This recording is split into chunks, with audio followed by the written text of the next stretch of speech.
Okay, so in this video I'm going to look at understanding pressure differences and show that vacuums do actually suck and pressures do actually push, and this whole process is actually called equilibrium, or an attempt to equilibrate.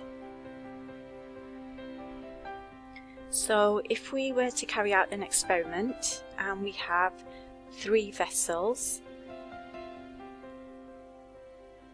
and within each of these 3 vessels we have another spherical vessel which contains a gas. So the first outer vessel is a near vacuum, the second vessel is a low pressure, and the third vessel holds a gas at atmospheric pressure. The spherical vessel all the spherical vessels contain a red gas at atmospheric pressure. So first of all, we would allow the temperature of each system to equilibrate so that it is the same for each individual system. Because the temperature is the same, the kinetic energy of the particles in the spherical vessels will also be the same. And also the spherical vessels should have a hole in them that can be closed, but that can also be opened. And what this experiment is going to do is it's going to help us determine whether external pressure plays a part at the rate of outgassing of the red gas that's contained within the spherical vessels here. So we have to understand what pressure is. Pressure is determined by how energetic the molecules are in a gas and how many times they bump an object. So each tiny molecule exerts a mini force every time it bumps an object. These mini forces can be considered an evenly distributed load acting over a given surface area. So the expression for, or the equation for pressure is force upon area.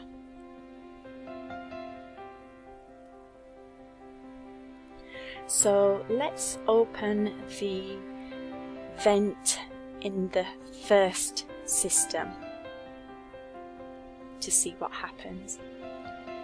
So we would get a rapid outgassing because there is a large difference in pressure between the spherical vessel and the outer vessel that contains it.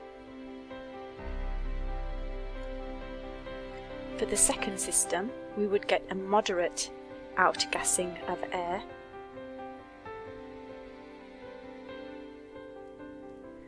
And for the third system, the red gas would diffuse out very, very slowly, and it would be completely dependent on the kinetic energy of the molecules. So what I want to explain is it really is all about perspective and where you're standing.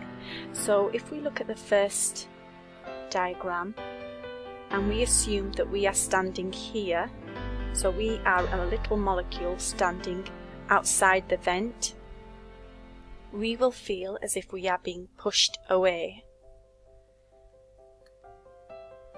If we were to be a molecule standing just inside the vent, we would feel as if we are being sucked out of the vent.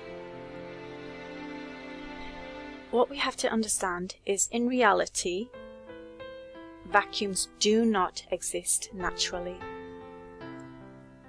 The Earth is a life support system and it guards against them because life would die in the presence of a vacuum. And equilibrium is a key word that we need to understand. Our life support system, the Earth, attempts to maintain equilibrium at all times. So here we have a vessel that contains, I should have said a vacuum. So molecules, because it contains no molecules. That should say a vacuum. Sorry about that, I forgot to correct it.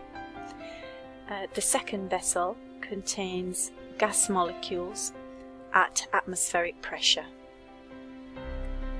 So if we look at our vessel containing the vacuum, it is an isolated system, it is a vacuum, it is void of any molecules, it is in equilibrium with itself, and it is not capable of doing anything. Now let's look at our vessel that contains a gas at atmospheric pressure. It is an isolated system, it is a non-vacuum, it contains gas molecules, it is in equilibrium with itself, and it is not capable of doing anything. Only when the two systems are placed next to each other with either no barrier or a weak barrier do we witness anything happen. What we witness is an attempt, and a successful attempt at that, by the two systems to reach equilibrium with each other to create one system. We perceive the motion as pulling by the vacuum and or pushing by the non-vacuum. To summarize, so the Earth is a life support system.